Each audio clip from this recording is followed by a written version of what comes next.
ایک کال شامل کرتے ہیں۔ السلام علیکم۔ السلام علیکم، کون ہے جی کال پہ؟ شہناز بات کر رہی ہوں جی۔ السلام علیکم۔ وعلیکم السلام جی۔ کائنات؟ شہناز کہاں سے بات کر رہی ہیں؟ کوئٹہ سے بات کر رہی ہوں۔ کوئٹہ سے کیا پوچھیں گی بیٹا، کیا مسئلہ ہے بتائیے؟ جی مجھے شوگر بھی ہے اور میرے دل کی تکلیف ہے، میرے چہرہ میں طاقت نہیں۔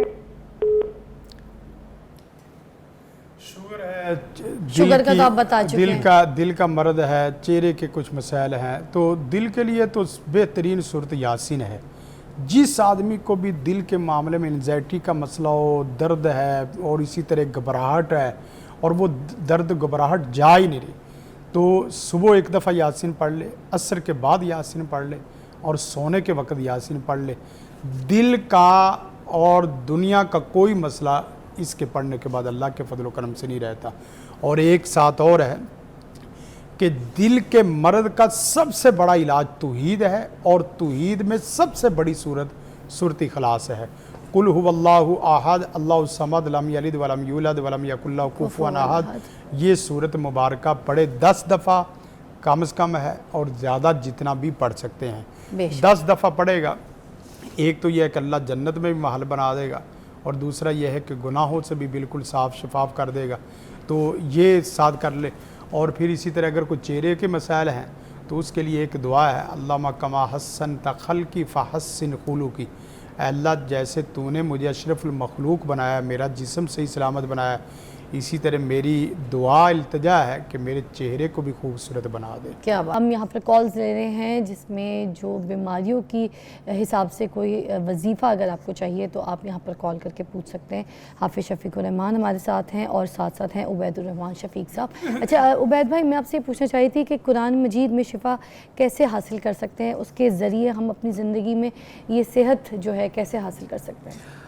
قرآن مجید تو سارے کا سارا شفا ہے۔ اللہ تعالیٰ قرآن مجید میں فرماتے ہیں وَنُنَزِّلُ مِنَ الْقُرْآنِ مَا هُوَ شِفَاءٌ وَرَحْمَةٌ لِّلْمُؤْمِنِينَ۔ اللہ تعالیٰ فرماتے ہیں یہ قرآن مجید ہم نے اس میں نازل کی ہے شفا، ہر ایک چیز کی شفا نازل کی ہے، اور اس میں ایمان والوں کے لیے رحمت ہے۔ تو سب سے پہلی بنیادی چیز کہ قرآن مجید سے شفا ملے گی کس کو؟ کیا قرآن مجید ہر ایک کے لیے شفا ہے؟ نہیں، جس کا ایمان ہے۔ تو جتنا ایمان آپ کا پختہ ہوگا اللہ سبحانہ و تعالیٰ کی ذات پر، جتنا آپ اللہ سبحانہ و تعالیٰ کے مطیع و فرما بردار ہوں گے، تو اتنی زیادہ آپ کو قرآن مجید سے شفا ملے گی۔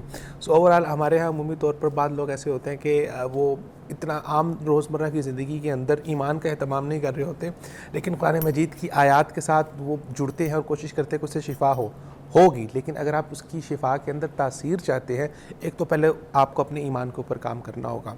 اس کے علاوہ ہمیں یہ چاہیے کہ قرآن مجید کی تلاوت کا اہتمام روزانہ کریں، چاہے وہ 5 آیات کا کریں، چاہے 10 آیات کا کریں، اور نیت سے کریں کہ اللہ سبحانہ و تعالیٰ میں قرآن مجید پڑھ رہا ہوں تو اس سے مجھے شفا چاہیے۔ شفا دل کی بیماریوں کی بھی، سینے کی بیماریوں کی بھی، اور وہ تمام بیماریاں جو ظاہری اعتبار سے ہیں، جو جسم کے اعتبار سے ہیں، جو بدن کے اعتبار سے بھی ہیں۔ تو ایک تو ریگولر تلاوت ہو۔ اس کے بعد قرآن مجید میں کچھ ایسی آیات اور کچھ ایسی صورتیں ہیں جو اسپیسیفکلی اللہ سبحانہ و تعالیٰ نے جسمانی اور بدنی بیماریوں کے علاج کے لیے نازل کی ہیں، جس میں سے سب سے پہلی سورۃ الفاتحہ ہے، اور یہ شفا کے لیے ہے۔ اور اس میں حدیث آتی ہے کہ ایک دفعہ کچھ صحابہ جو وہ سفر کر رہے تھے تو ایک علاقے میں گئے، وہاں کا ایک وڈیرا تھا یا چودھری تھا، تو اس کے پاس گئے تو انہوں نے کہا ہمارے پاس کچھ کھانے پینے کے لیے نہیں ہے، تو آپ ایسا کریں ہمیں یہاں پر رہنے کے لیے کچھ کھانے کے لیے دے دیں۔ تو ان بستی والوں نے ان کی ضیافت نہیں کی اور کہا کہ نہیں ہمارے پاس کچھ نہیں ہے آپ کو دینے کے لیے۔ تو اچانک کیا ہوا کہ جو ان کا سردار تھا اس کو کسی سانپ نے کاٹ لیا، اور اس سانپ کا زہر جو ہے اس کے جسم کے اندر چلا گیا۔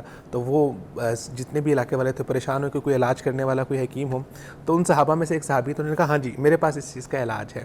تو وہ گئے اور انہوں نے سورۃ الفاتحہ کا دم کیا، یعنی کہ آپ سے زہر کے کٹے ہوئے کو سورۃ الفاتحہ کا دم کیا، اور اس سے شفا یاب ہوگی۔ اور انہوں نے پھر اس دم کے بدلے میں ان سے 100 بکریاں لی، جب پہلے وہ ان کی ضیافت نہیں کر رہے تھے، انہوں نے کہا 100 بکریاں دیں۔ اور پھر جب رسول اللہ کے پاس آئے اور آ کے اللہ کے نبی کو بتایا کہ اللہ کے نبی میں نے اس طرح سے سورۃ فاتحہ کا دم کیا، تو آپ نے فرمایا ہاں بہت اچھا کیا آپ نے، اور فرمایا کہ یہ سورۃ فاتحہ کس نے سکھائی تھی؟ مزاح کے طور پہ آپ فرمانے لگے کہ آپ کو سورۃ فاتحہ کس نے سکھائی تھی؟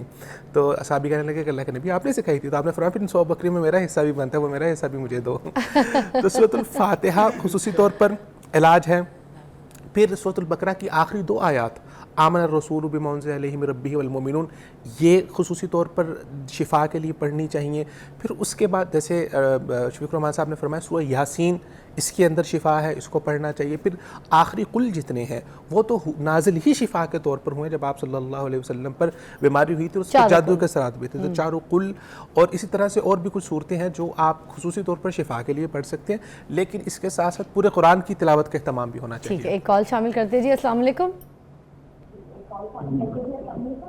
ٹی وی کی آواز بند کر دیجیے گا تاکہ مجھے آپ کی آواز سمجھ آ جائے. کون بات کر رہے ہیں؟ ہیلو جی السلام علیکم. جی وعلیکم السلام. ٹی وی کی والیوم بند کر دیجیے گا بھائی. آپ ٹی وی کا والیوم بند کر دیجیے. ہیلو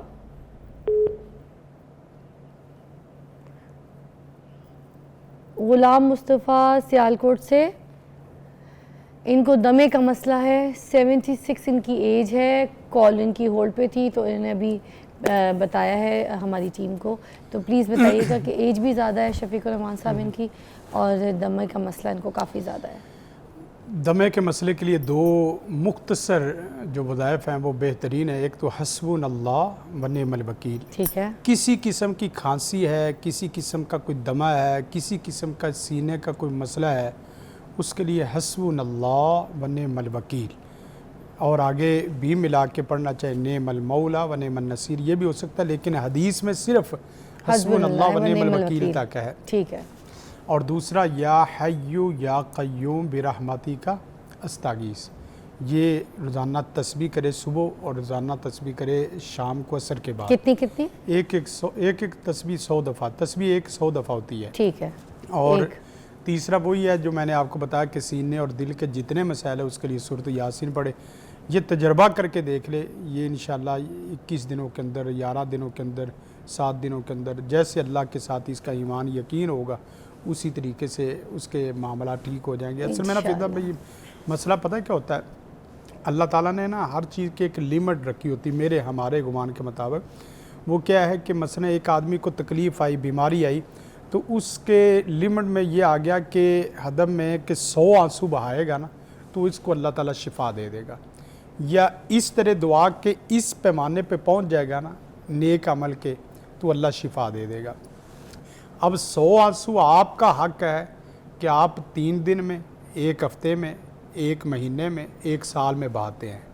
جس وقت وہ 100 بہ گیا وہ کانٹا پورا اسی طرح کنیکٹ ہو جائے گا، وہ آپ کی فوری شفا ہو جائے گی. ارے واہ، ارے واہ. تو یہ ہمارے ہاں یہ ہوتا ہے کہ بس اوقات ایک آج 2 آنسو بہا دیے، اس کے بعد اب لسٹ فرسٹ دیکھ کے نا بنا کے ہم 1 نماز یا 5 نمازیں پڑھ کے نا اللہ کے سامنے نا اتنی لسٹ رکھ دیتے ہیں، یا اللہ نماز پڑھی ہے نا یہ سارے کام تو نے اب کرنے ہیں.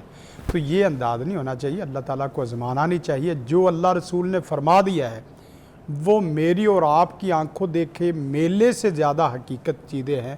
میرے اور آپ کے مشاہدے اور تجربے سے گزری ہوئی چیزوں کے مقابلے میں زیادہ اہمیت والی ہے. لہذا ان چیزوں کو پڑھے، اللہ رحمت فرما دے گا. حسبنا اللہ و نعم الوکیل. ایک بریک لیتے ہیں، بریک کے بعد دوبارہ جوائن کرتے ہیں، اور یہاں پر ہم آپ کے لیے خاص طور پہ جو ہے وظیفے پوچھ رہے ہیں شفیق الرحمان صاحب سے اور عبید بھائی سے. ٹیک اے بریک.